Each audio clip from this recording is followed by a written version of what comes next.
So some of the pros and cons of adopting a child from the foster system, there are several hundred, but I would say that the most prevalent are if the child still has visits with his or her birth family. That can be very confusing and upsetting for the child, as it is for the birth family and for the adoptive family. But always the key element is to try to make it as smooth a transition as you possibly can for the kid, because that's really what it's all about, is the child. The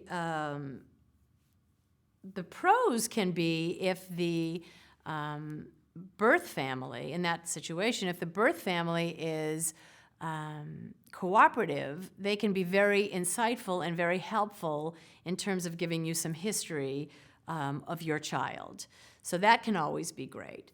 I think the best situation for everybody involved is if the child's parents their rights have been terminated completely, and they're free and clear of any sort of visitation with that family, and they become yours. And because then there's no confusion. They know that they have had their transition and they're with this new forever, they call it a forever family.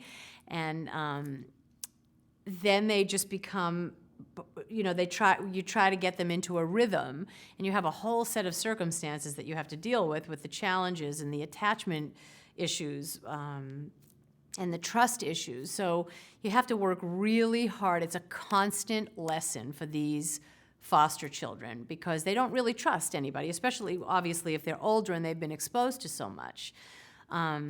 So it's constant work of sort of reassuring them and giving them a sense of security and a sense of love and a sense of home. And so that's what we're trying to do.